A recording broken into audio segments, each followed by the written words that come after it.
Welcome to the Hump Day Hangout podcast by Semantic Mastery, where we answer your local SEO questions every week at 4 p.m. Eastern. I'm Adam Moody, and my partner at Semantic Mastery, Bradley Benner, will be sharing his decades of expertise based on not only helping others, but running his own agencies and businesses in the space. If you'd like to join us live on YouTube each week, just go to www.semanticmastery.com/HDHO at 4 p.m. Eastern on Wednesdays. If you'd like to ask a question ahead of time, go to the same link, www.semanticmastery.com/HDHO at any time and submit it there. Don't forget, you can get the Semantic Mastery Local SEO Toolkit for free at the same URL. Okay, let's get going with this episode. Hey everybody, welcome to Hump Day Hangouts. This is episode number 562. Today is the 3rd of September, 2025, and we are going to get into answering your local SEO questions in just a few minutes. We got a couple of announcements. Want to say hi to the guys, and then we will be jumping into things. So first of all, Chris, how are you doing today? Doing good. Busy in the lab all day, so more work to do. Fair enough, man. Yeah, I feel I'm just getting back from travel. It's nice, it's nice to get out, did some backpacking, but then visiting family and traveling, and I'm definitely ready to get back into it and have some routine again. Bradley, how about you, man? How are you doing? Good, busy as hell, but pretty excited. I finally um kind of I put the last day and a half I've been working on trying to get AI voice answering service developed in the middle in the high level because I'd hired an AI dev company for that's been on retainer now for like almost 2 years that I've been paying a lot every month to develop, and they developed a couple of AI agents for my DHA process for booking calls, which is we call the listing delivery call, which is really the start of the sales conversation. And so we got two AI agents that do email, SMS, and voice calls, both inbound and outbound, to kind of get those appointments booked for me for Tree Care HQ. But about 3 months ago, I had them develop an AI answering service for my tree care contractors because I've been using real live people. I've been using a company called Answer Connect for over 10 years now. And now with the technology available, I'm still spending anywhere between $1,000 to $2,500 a month on answering services. And I could reduce that down to 10% those costs by just using AI agents instead, which would make it cheaper for me to, like, in other words, I can make it more affordable for tree contractors, but at the same time increase my margins, my profit margins, because with the AI voice, or excuse me, with the answering service that I've been using, I really wasn't a profit center for me. It was really just a convenience thing that I would set up for tree contractors. It was very small margins, but I mean, of course, I made a little bit, but it's very, very tiny margins. So anyway, I had the AI dev company develop that for me, but they weren't transparent about the pricing and everything. And so when I actually created all the marketing materials and all that kind of set up the automations and everything to start selling it. And I made 2 sales about 2 weeks ago for the AI answering service. And I went to contact the company to say, hey, I need 2 more of these agents deployed. And they said, well, it's going to be $500 per deployment as a setup fee. Wait a minute. I already paid for the goddamn development, and it's all they're changing is the company name in the greeting in the webhook URL. The agent's developed. All they have to do is clone it, change the company name in the greeting in the webhook URL. That's it. Nothing else needed to change. And I said, this is bullshit. I'm not paying $500 for that. I already paid for the development. You're not doing anything but cloning it. And so anyway, I said, well, I'm going to look for somebody, I'm going to figure out a way to replace this company because I'm pissed off at them nickel and diming Yeah. me to death. So I contacted my executive assistant Hazel. She kind of developed her own AI dev team or within her staffing agency, and she reached out to me once she did that to just say, hey, look, you got any AI dev work that you need done, because we started a new division, and so I'm one of the first guinea pigs in her kind of business, so to speak. And man, that team is great. So they're developing the content syndication app and distribution app. So there's 2 agents that kind of talk to each other for what we're going to be building into. I think we're going to put it in the brand expander training.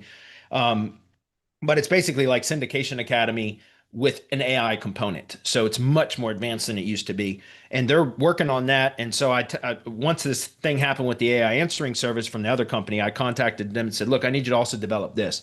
They started looking into it, but I found this David Sprague was doing a promotion over the weekend, actually, the holiday weekend, for this company called AI Voice Machines, I think it was. Jason Bell is the guy behind it. And it's already an AI answering service that they developed inside of High Level. Now you still got to go in and configure everything, and I have to learn the system. So that's what I've been doing for the last day and a half. But it is exactly what I needed in the High Level environment, or and it's considerably cheaper than what my other company was doing. So I said, you know what, I'm gonna learn how to do this one on my own instead of having the AI team do it, even my new team, because I want to know how it works, and so that I can also teach about it in our community. So pretty excited because I spent like the last day and a half in there kind of getting everything set up. And I still got probably another half a day's worth to get everything configured. But here's the reason I want to talk about all that. Because number one, I'm excited about it. Number two, because I talked about this on Hump Day Hangouts, but about 3 months ago, I had hired this company. I got a cold email from some company that said that they do web form submissions at a massive scale. And so they had a minimum requirement. You had to buy 10,000 web form submissions at 4 cents per each. So that came out to be $400. Um, uh, and that was the minimum that you could do. And so I set that up for tree service stuff. And they went out and they contacted over 10,000. I think it ended up being like 11,200 in total or something, web form submissions. But I didn't set up any proper automations or anything. And I just wanted to see how it worked. And I got hammered for weeks with phone calls, emails, and SMSs from tree contractors thinking that I was a consumer looking to get tree service work. And I mean, I got fucking hammered with calls and emails and SMSs. And so when I was thinking about this whole AI voice answering service system, and the one that Jason Bell just, I just purchased the program, but he developed an agent to actually sell the voice services. So basically it's a demo where, you have just a demo phone number, and any, in my case, tree contractor would call it in, and it basically does the selling, says, hey, would you like to walk through a demo of our AI voice answering service, blah, blah, blah. It's really cool. And so I thought, as soon as I saw that, I was like, this is precisely what I can do with the web form submission service, right? Because I can set up a separate phone number, separate email account, and then connect all of that into High Level to where when we send out the web form submission, it's going to be the phone number to the AI voice demo, and an email that has the automations or workflows such that when I get an email reply or an SMS reply, we can automate replies back to that company, the tree company. So I can set up a whole funnel around selling AI voice services to tree contractors using the AI voice sales agent and automations to reply back to SMSs and emails. And so what I'm going to do is, soon, I'm hoping to have this fully completed, developed and built into my High Level and tested and everything by close of business Friday, so that next week I can hire that company to do web form submissions again. Because, man, I'm telling you, I had well over 1,000 tree contractors contact me over the course of several weeks. And even if only 20% of that would even reply, take that's still 200 contacts.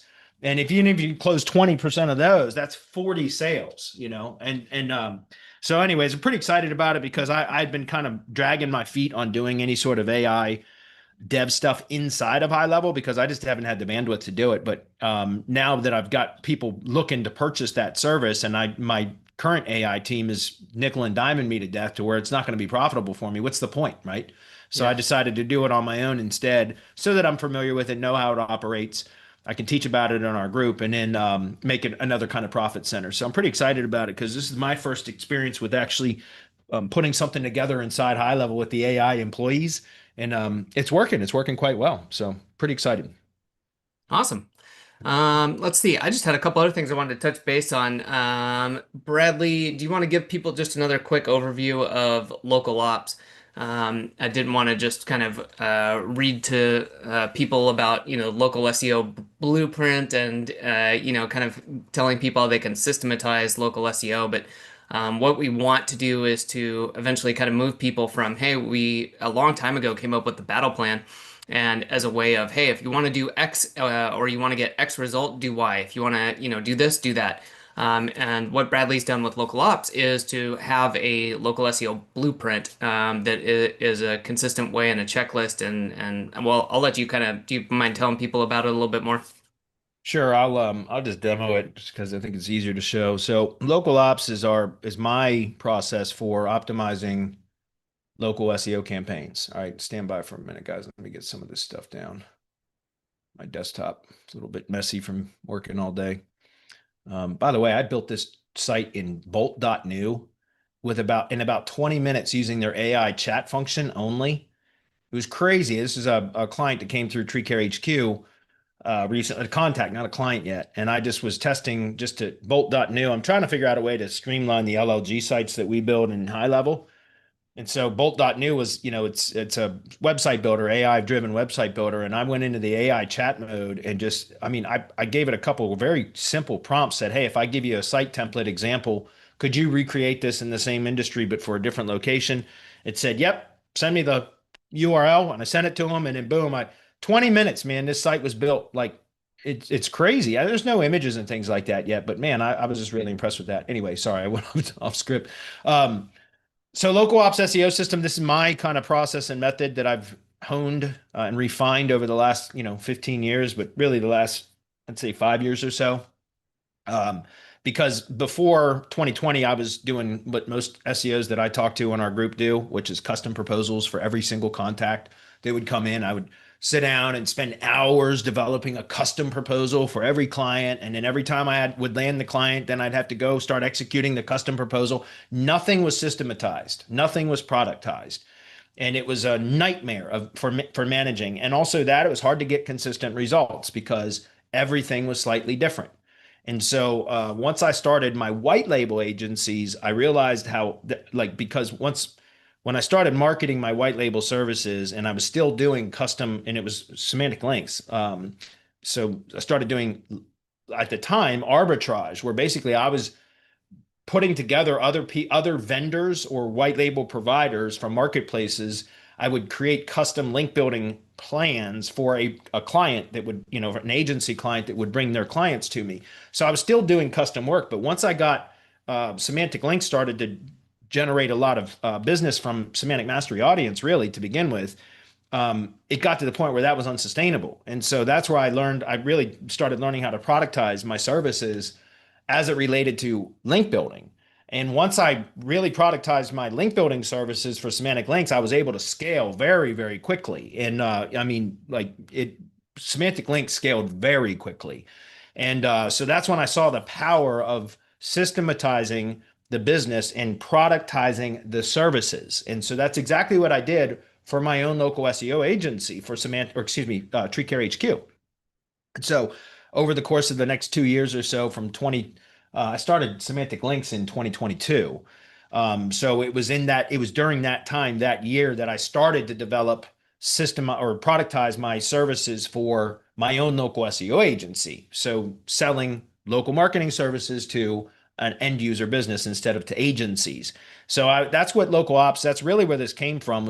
This was my own kind of internal SOP for how we would apply, SEO to a local tree service contractor, excuse me.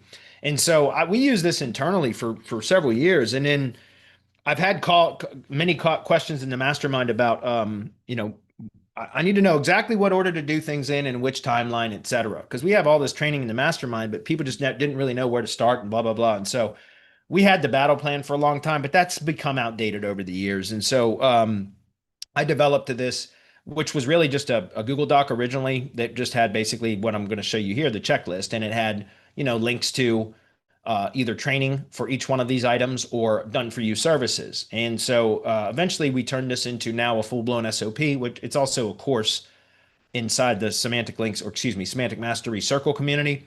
But I always recommend working through an SOP like this. This is called a workflow, or this is a workflow from an SOP template.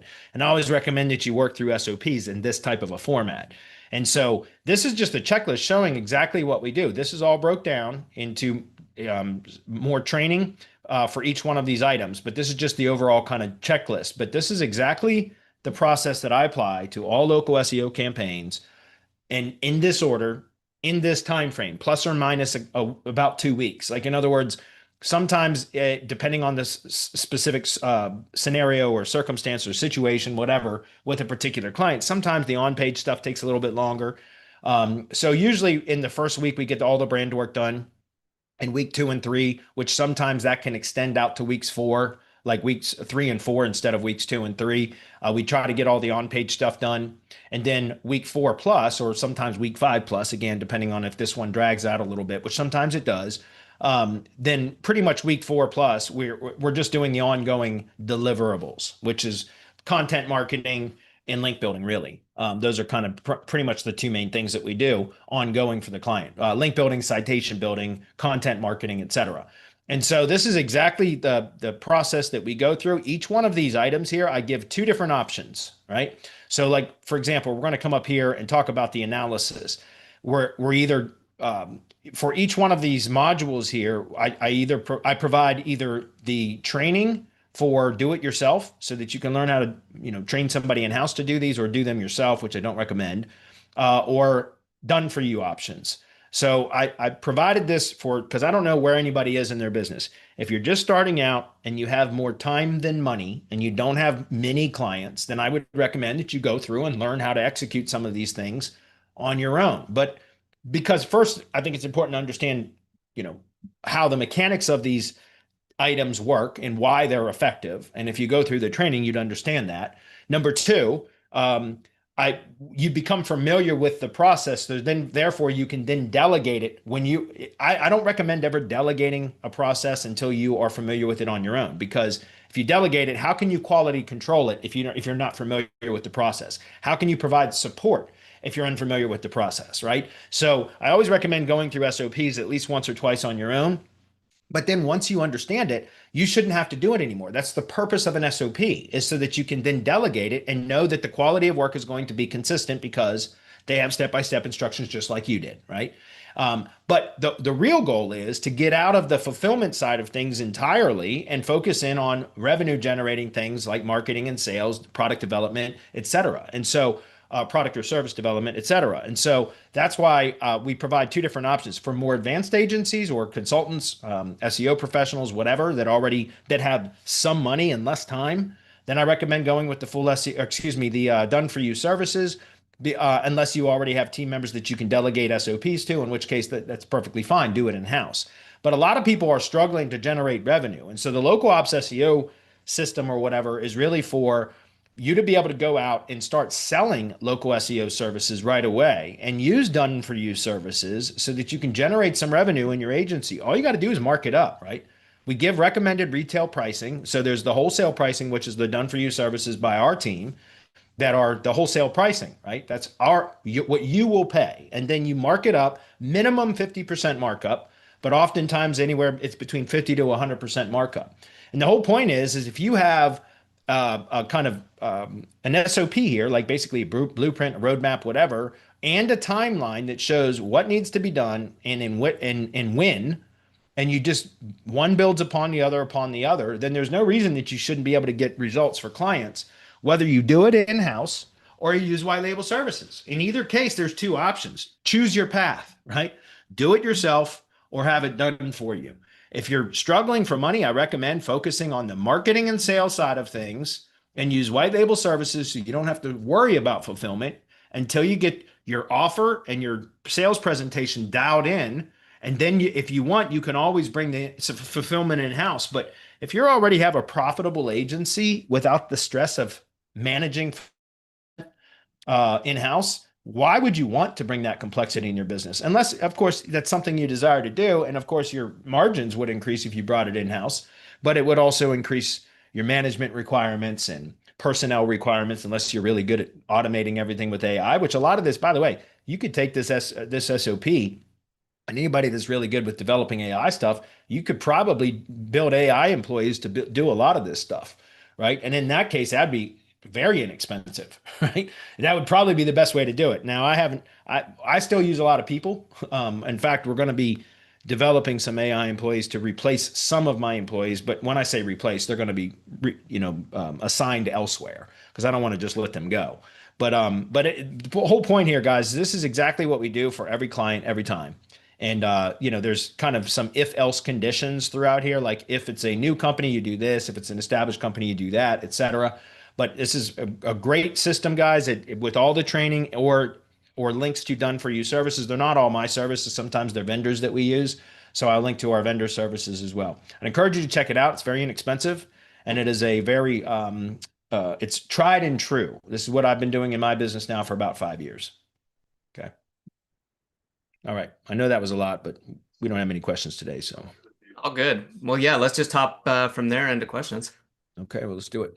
James, what's up, James? He says, need catches Webby with David Sprague. SM should do a Webby with Bell if Bradley thinks they are good. Yeah, I probably will, James. Honestly, because I'm still going through the system now and setting everything up, but he did a really good job. And so I'm gonna try to reach out to him and see if we can't do a webinar with him as well.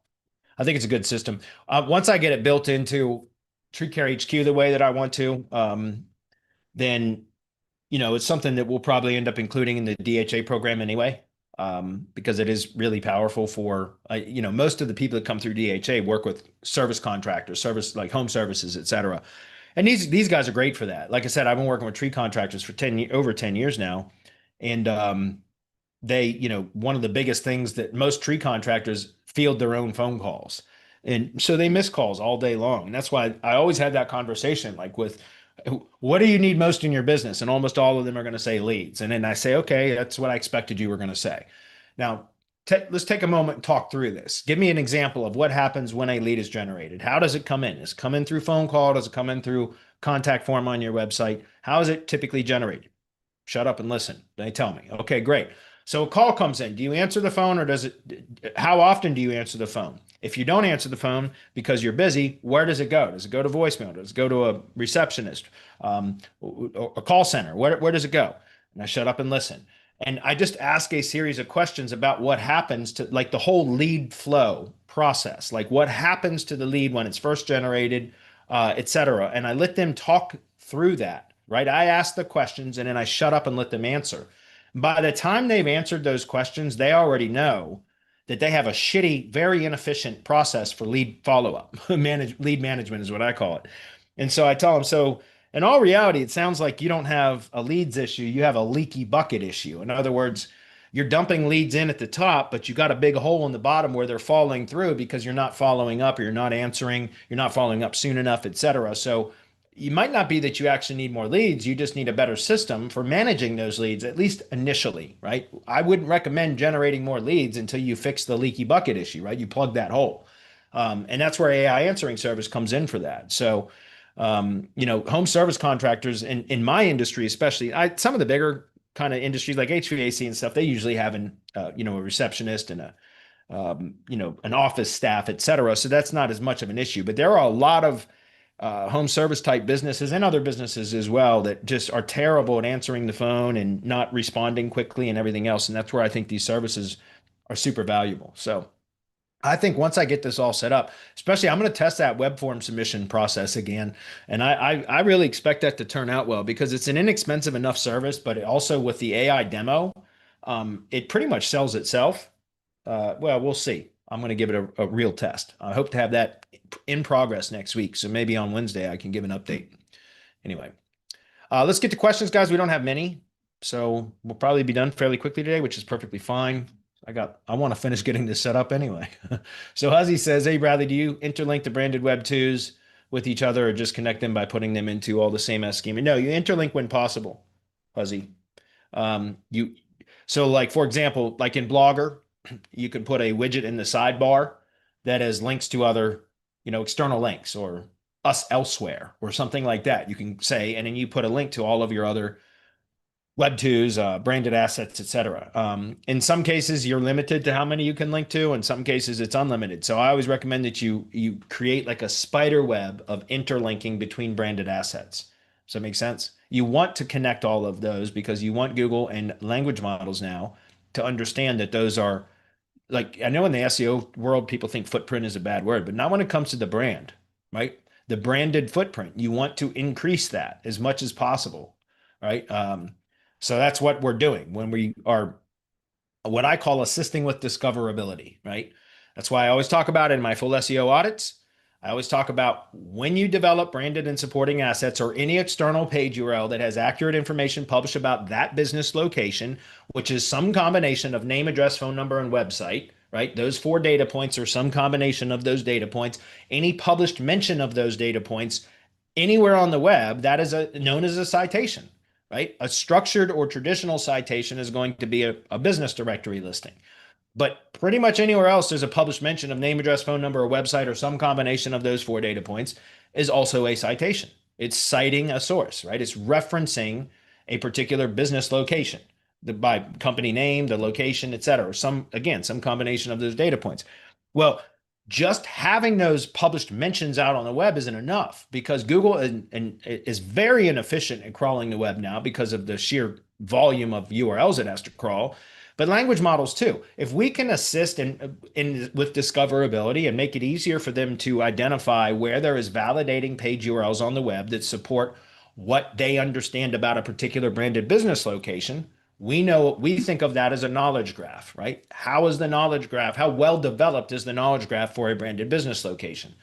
And we can assist with adding nodes or data points into that branded location knowledge graph by assisting with discoverability. The 3 easiest ways to do that is, number 1, link out to external page URLs that have accurate information published about the business with Google Business Posts. The Learn More button, right? That's the CTA button, use Learn More, which allows you to link to a page URL. But consistently cycle through publishing Google Business Posts that are linking to external page URLs, right? I've talked about this before. Let me pause the screen for a minute. I'll give you a quick example. You just go grab a workbook. I got so many damn tabs open. It's ridiculous. Give me 1 second. This is, where the hell did sales go? There it is. Okay, I'm going to unpause the screen for a minute. So this is one of my client projects, and we'll just take a look. What we do for clients that we're publishing posts for is we will take the we'll typically, in the project data sheet of the link workbook, we're going to add the URLs of the external page URLs here. And then what we do is we put in the column here, is say published.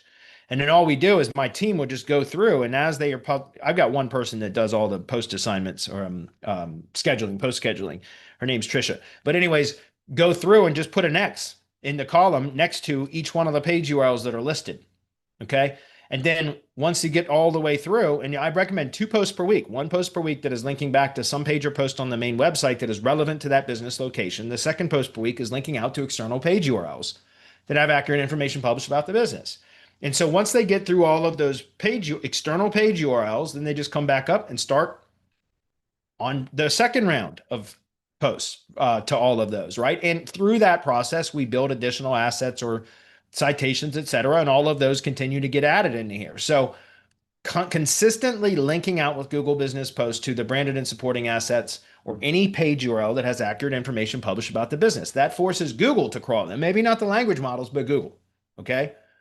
But then how do you get the language models to crawl them? Okay, then the other 2 locations. I told you there's 3. Google Business Posts is one, that is specifically for Google. The other 2 is for everything else. Language models, other search engines, etc. That is the same as attributes in the schema and the ID page.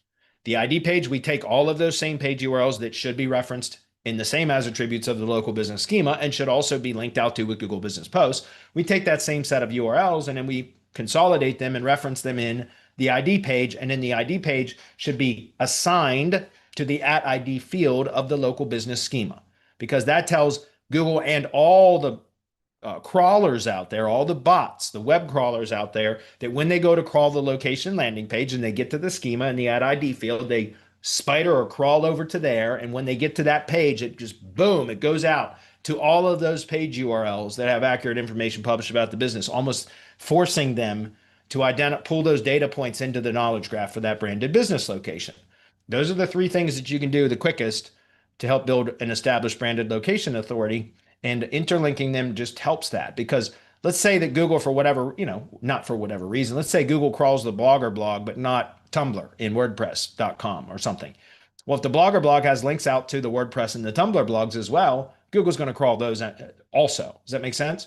So that's why we want to try to interlink those things as much as possible, because we're trying to get the bots to come crawl them And if they're interlinked to others, then when they come crawl that asset, they're going to go crawl the others that are linked to it or linked, from it, if that makes sense. So that's kind of the whole point. We want to increase our branded footprint when it comes to SEO, local SEO. Okay. All right, good question. Next one says, Huzzy, when building Web2 branded assets on .blog domains, do you typically reuse the same content or HTML template for all those sites? Well, we use vendors for that. We stopped building all that shit in-house years ago. So we use vendors for that. And yeah, I'm pretty sure they use the same article. It's just a seed article that they use for all the different for the blog platforms. And I'm pretty sure it's the same article.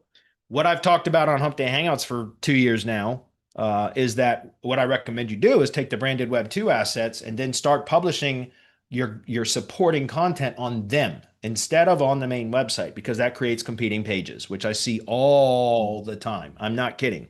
It's unbelievable how much I see that right now, competing pages.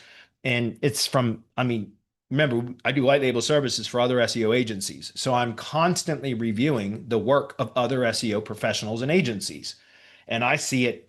It's probably the most rampant thing that I see right now in local SEO is competing pages, because older SEO kind of tactics were to publish content to try to target every variant of any search query relevant to the company.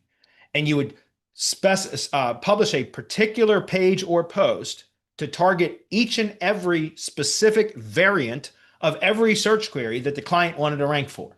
And that we all used to have to do that. But now that is absolutely incorrect. That is not proper. It's going to cause competing pages. Not so much cannibalization. It's potential cannibalization, but I don't actually see it causing cannibalization anymore. What I see is competing pages, which is where Google is unsure about which page is the most relevant. When there is more than one page on a domain relevant to a particular query and Google is unsure of which is the most relevant, it's going to serve or give an impression for one or for more than one page. Sometimes I've seen as many as 3 pages from the same domain in the search results, in the top 50 search results for one query. But that when there are competing pages shown by Google, meaning more than one page on the same domain relevant to a particular query, Google will typically show however many pages it's going to show or give an impression for, but lower in the search results than if there had only been one page appropriate for that query. And if there had only been one page relevant and appropriate for that query, then it would likely be performing in a much better position than even the top ranked one when there's more than one page from the same domain. So how do you fix that? Stop publishing supporting content on the main domain. Do it on external branded assets. That's the whole point, guys. Those are brand extensions. So if you've got all these blog assets, Tumblr, WordPress, Medium, Blogger, Google sites, you've got all these assets where you can treat them as blogs. They're branded, they're connected through linking and same as attributes and associations. All of them are connected to the brand. Why would you want to publish supporting content on the main domain when it can compete with top level product or service pages? Right? Why bother? Publish on external assets. You're still building topical authority and the brand associations because they're branded assets. You'd still be publishing content that's slanted to create the associations between the brand and the products or services that it's promoting and the locations in which it provides them, right? But you do it on external domains, so they're no longer competing pages, right? And they also become link building posts, right? Because you're going to have it's not an internal link then, but you're going to have a link from within the content body of the post published on external blogs that are going to be pointing back to top level product or service or location pages on the main website that you're trying to promote. So now you end up creating a backlink, a piece of supporting content on an external domain that contains a backlink to the top level product or service or location page on the main website. And that now becomes a link building target. The post does on one of the external domains that you can be a lot more aggressive to because they're on typically higher authority domain properties, right? So there's a number of reasons why I recommend not publishing content on the main website. It's not that you can't publish supporting content on the main website if you know what you're doing. And I see a lot of SEO agencies and professionals that apparently have not caught on yet because we see it all the time. And by the way, it's plain as day when you look at a search report, rank report. In Bright Local, they only show the top 50 results for a page. They only show a page URL if it is ranking in the top 50 results for any of the search queries you're analyzing. And if you see a drop down arrow next to the search query and you click it, if it says if it's got a little icon next to it that says third, that is a third party mention of the company that is also in the search results for that query. That's not what I'm talking about. It's when you click the little arrow in the organic rank tracker and it shows inner like pages from the main domain, and it shows more than one. So that's the quickest way. If anybody using Bright Local or something comparable, if you are trying to detect if there's competing pages, just go run a rank report. And if you see more than one page from the same domain appearing in the top, whatever their threshold is, Bright Local, it's only the top 50 that they show. Zootrix, I think, shows the top 100. If you see more than one page URL appearing for that search query in that result for that search query, then that means it's competing pages. So that means those two pages are targeting very similar in Google's eyes. They're very, very similarly optimized. So how do you resolve that? Well, one, either consolidate pages and set redirects from the pages that you consolidate to whatever you make the new page, or prune them entirely, prune the competing pages entirely, or retitle and re-optimize the pages so that they're no longer competing. Or better yet, the easiest thing to do is just take the competing content off the domain and publish it on external domains instead, on branded Web 2s, etc. Okay, if that makes sense. So the point that I'm trying to make to Huzzy here is when we get the Web 2 branded Web 2 network back from the vendor, I'm pretty sure it's the same article that's used on all the sites, but that's just the seed content, right? You get the login details, the instructions when we deliver them tells the client to log into the Google account so that you can and update the recovery email, recovery phone number. It binds that account to the IP, and then it's the Google account that is the sign in for all of the other accounts. So we always recommend that you get in there as soon as it's delivered, take control of the Gmail account, update the recovery information, and then log into each of the accounts so that they're all bound to that Gmail account through your IP or your team member's IP or whatever, if that makes sense. And then that's where you would be publishing the content. So even if that original kind of seed content is the same across all of them, it's just the starting point. Then that's where you should be publishing your branded content. Okay. Hopefully that's clear. Guys, that's the best way to do it, in my opinion, because that completely eliminates any competing page potential. And it still works because, by the way, if you continually add supporting content, to these branded blogs and you're link building to those all the time, which is what we do 100% fully, like we do as much link building at tier 2 as we do at tier 1. In fact, I prefer to do more tier 2 link building than I do at tier 1 for most cases, because I like to keep the quantity of links low, direct to the money site, but you can really go very aggressive with the branded Web 2s when you're doing tier 2 linking to them. And so you can really power up those branded blogs that are external blogs by adding more content that's optimized properly, and don't start. But here's the thing, you don't want to go start adding competing pages on any of those blogs either. As long as you are very careful about what you publish on which one, on which blog, you can avoid competing pages on those blogs too, right? You don't want to do that. You want to make sure that there's only one page for each kind of search query. If you're optimizing at the entity level, remember an entity has a whole group or bucket of search queries that are associated with it. So if you optimize the content at the entity level, then you only need one kind of page on each branded blog to target the entities that you're trying to target, and it will cover all of the search queries related to that entity. So the point is, you can then publish supporting content on each of the branded blogs to build topical authority and build links to, like, go crazy with link building to those, because then you end up ranking a lot of the times the Web 2s as well for general search queries. So then you end up with the money site ranking better because it doesn't have competing pages. And then you've got branded and supporting blogs that can also rank for search queries. So it's just a much better way to do it, in my opinion, and especially in today's current search environment. Okay, hopefully that's clear. Okay, that was it for our pre-posted questions. So we'll get in the comments and then we'll wrap it up a little bit early. I'll get back to doing my voice AI stuff. Craig says, I saw an email from SM with the power of G sites for GBP. Can you give a quick summary of the pros of a G site? Yeah, G sites are great for, we still do the Google Sites and Drive Stack stuff. I kind of don't do much with the Drive Stacks as much anymore. It's not that they're not effective. It's just not something that I've done a lot with recently. but we still do the Google Sites, whether we have a full Drive stack or not. Let me give you an example. Local geos, no, that's the old one. G Sites for local SEO right here.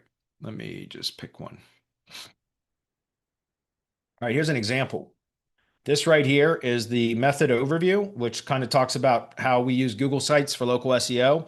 The workbook here, let's see, create site, copy workbook, prepare sheet, site mirror overview. This is what I was trying to look for. See if it pops up. Yeah, I'm surprised it doesn't have a graphic here. But in any case, why I like to use Google Sites is we do that's what's called site mirroring. Site mirroring is where you basically create a one-to-one ratio for top level pages. Like in other words, create a branded G site that mirrors the structure of the main website. Just top level. I'm not talking about blog posts. You can omit those. And you don't need like the privacy policy terms of service. I'm talking about top level product and service pages. So the homepage, top level product or service pages, and top level location pages, right? And you create those into like you mirror a one-to-one ratio for the homepage of the G site mirrors the homepage of the main website, right? Top level service pages, one-to-one ratio. Okay. And reason why we do that is because what I like to do, and this has changed slightly because I have seen where the G site can cannibalize the money site, which is odd, but it's because of the embed function. So I'm gonna explain this in a minute. When we do a G site mirror, okay, what we're doing is we are creating basically a container to place the main website into. The G site becomes the container or a wrapper, right? A wrapper that wraps around the main website. Why do we do that? Because you can be a hell of a lot more aggressive with link building to a Google site than you would ever want to be direct to your money site. That's why, right? And here's the thing with tree service contractors, I've said this for years, guys. My policy has been I don't work on other people's websites. Full stop. If it's somebody else did the website, I'm not touching the damn thing, right? If a client insists on keeping a website that instead of using one that we build for them, then that's perfectly fine. I tell them right up front, look, if you want to continue using that website or whatever, that's fine. I will provide you with or your webmaster with full instructions, very detailed audit of on-page optimization instructions. Like here's what needs to be done in order for this site to perform the way that it should. And your webmaster can execute those changes. If they're not willing or able to do that, then it's like going into a fight with one arm tied behind your back. But I have had contractor clients that have not that wanted to keep their own website instead of letting us build one, but they didn't want to, or their webmaster or whatever just wouldn't make changes. So what do we do in that case? Well, number one, I tell them it's likely going to hurt the performance, our ability to get you guys results. So fire webmaster and get another one, or use our sites. And I typically can convince them at that point to switch over to my sites anyways. But if they don't, which a number of them won't, because they think that their site is beautiful or they spent $5,000 on it, and even though it sucks for performance in SEO, they want to keep it because it's the sunk cost fallacy, right? They've got a bunch of money into it, so they don't want to give it up. That happens a lot too. So coming back to the G site, you can correct. It's not the same as doing all this on the main website, but it is a decent alternative, which is you can correct structural issues from the main website by building a G site mirrored to the main site, but then you make the corrections through the structure. What do I mean? Internal linking corrections, for example. You guys know I talk about building sites that have one page for each service and one page for each location. And you cross-link through internal linking is how you create the associations between service pages and location pages. That way you don't have to have service times location for every service times every location, which creates redundancy. The helpful content update is specifically targeting shit like that, competing pages, redundancy, etc. So eliminate all that noise, make the site more focused, more efficient to crawl, and right? Crawl efficiency or site efficiency is critically important. That's, in my opinion, the second most important thing in local SEO.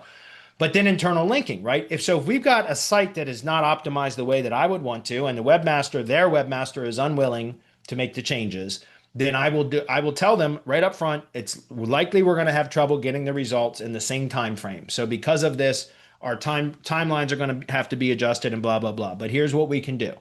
We can develop an external site. It's on Google Sites that we will use as a container to wrap around your main website where we can make corrections to the structure. For example, internal links, etc. Because now what we can do is by the way, I started to talk about this. For each mirrored page, you want to embed the corresponding money site page. So that's why I said it's a wrapper or a container. It literally, the G site is acting as a container that you are placing the main website in.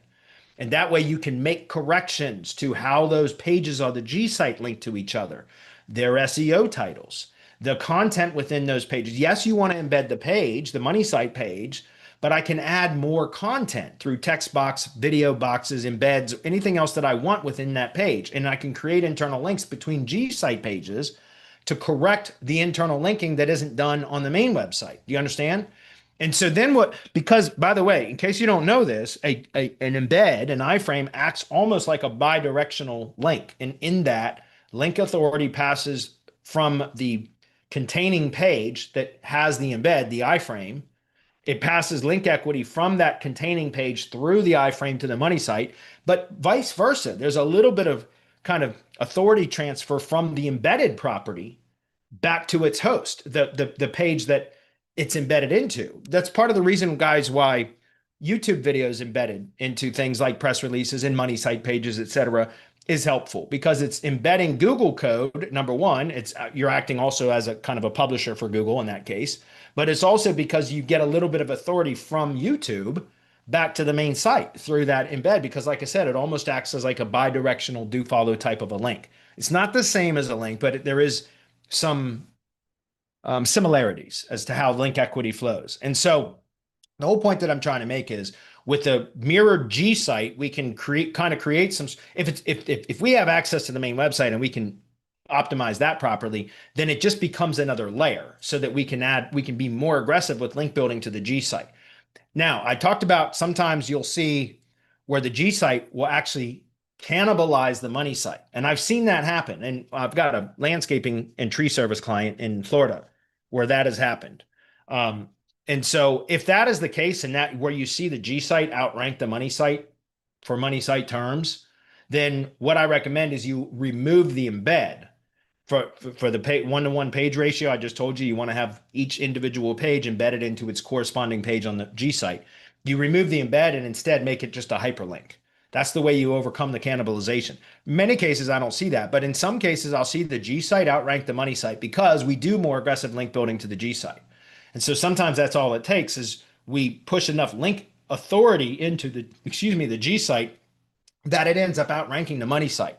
And when clients don't like that, which I understand if they don't, then we just remove the embed from the G site and instead turn it into a hyperlink instead. And that kind of lowers the authority to the G site a little bit and pushes the link equity that's flowing into the G site through that internal link to the money site page anyway. Do you understand? So it's basically a way to create two versions of the site, the main money site, and in the second version, which is a G site that acts as a container or a wrapper that wraps around the main money site, that allows you to make corrections when the on page is out of your control. But it also allows you to be a hell of a lot more aggressive with link building, because the G site, you can be very aggressive with link building too. Hopefully that's clear. Okay, good question. So did I answer your question, Craig? Any other questions on that? We had some other stuff that we did. I can't remember the site mirroring process. This is G sites for local SEO, but we had the content mirroring process, which was kind of a component of that. Let me show that diagram, because that's what I wanted to show. It's not quite the same. It's content mirroring. Here's one with no GBP, which is fine because we don't have posts anymore. This is what I was kind of talking about, was this right here. So this is showing basically a content mirroring structure with the G site as the outermost container. This is like the Russian dolls. You know what I mean? Like, Russian dolls, you got a big doll, you open it up and there's one just slightly smaller in it. You open that up, one slightly smaller in it. It's the same fucking concept. That's exactly what we're doing here.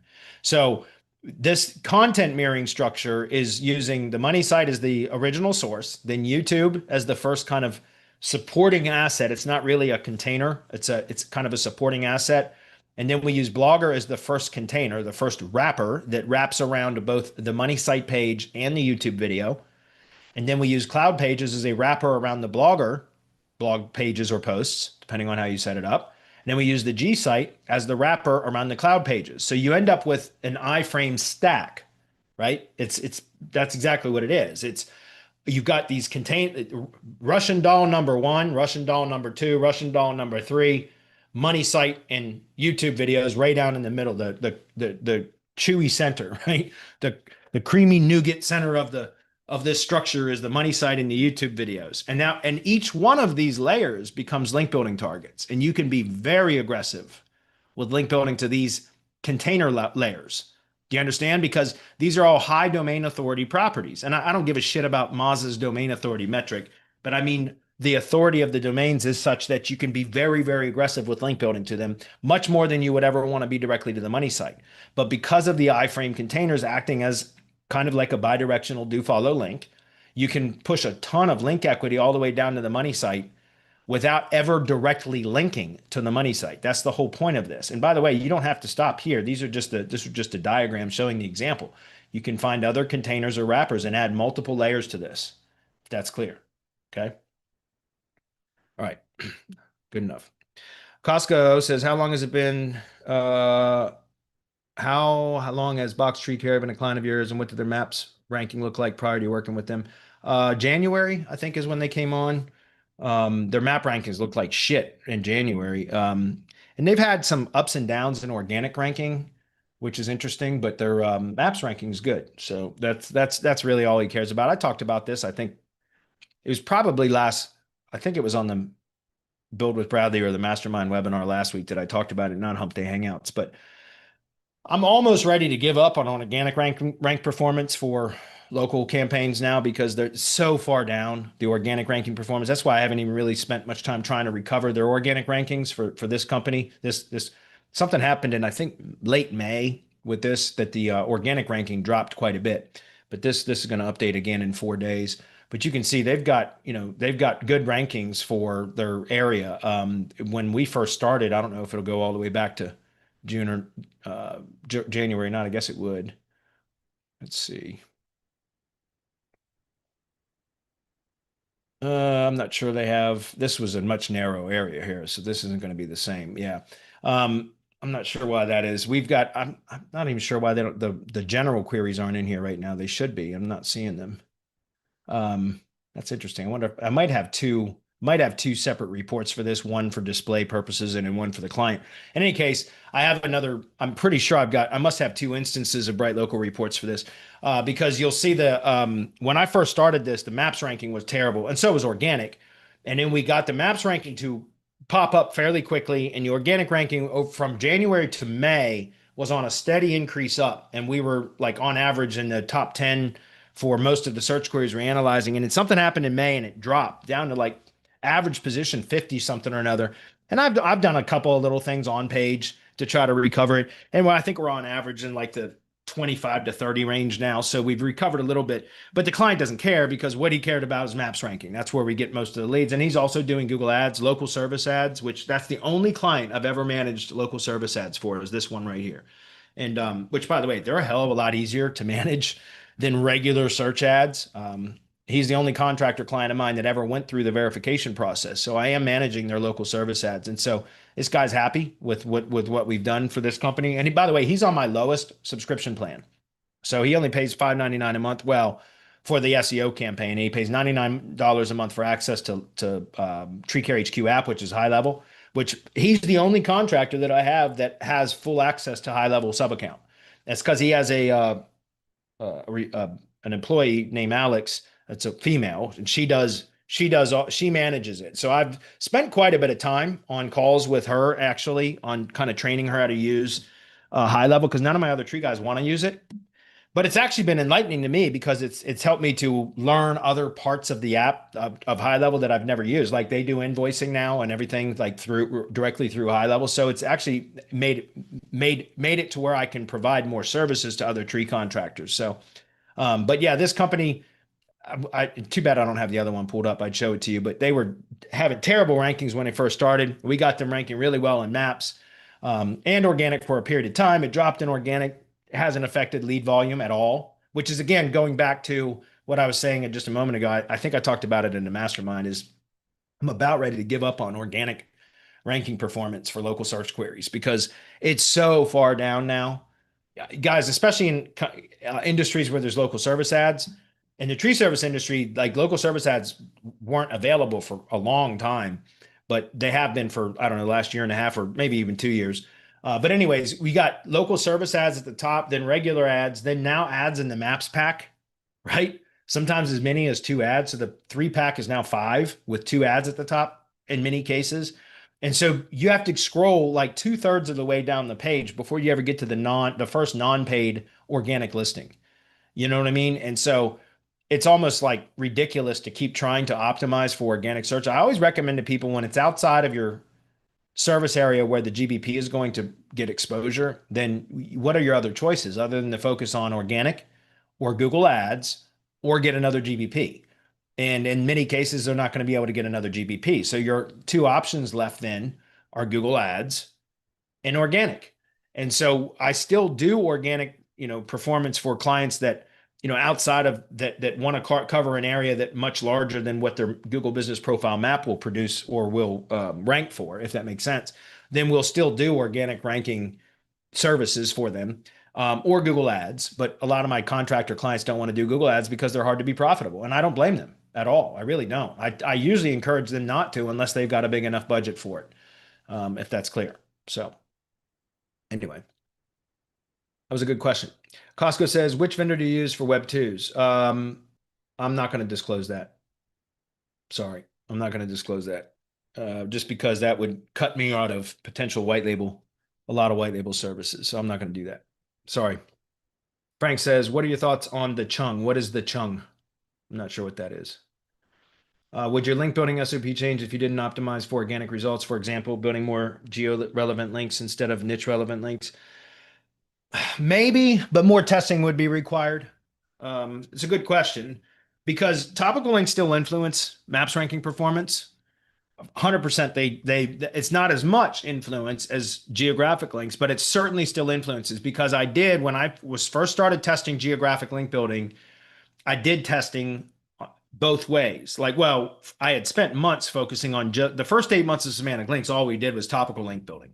And then because we do the competitive link analysis reports every month for every client, and I was analyzing the top 5 ranked organic search competitors as well as the top 5 in maps. And it took months of looking at the backlink profiles of the top ranked maps competitors to finally understand or recognize what was happening. And that's where I was seeing links from local sources. I didn't put 2 and 2 together for quite some time, but eventually I caught on. And that's when I started looking for it. And then I started seeing that was a commonality between most of the top ranked competitors in map search are going to be that they have links coming from other local sources, either a higher quantity of links from local sources or a particularly strong link or 2 from a local source.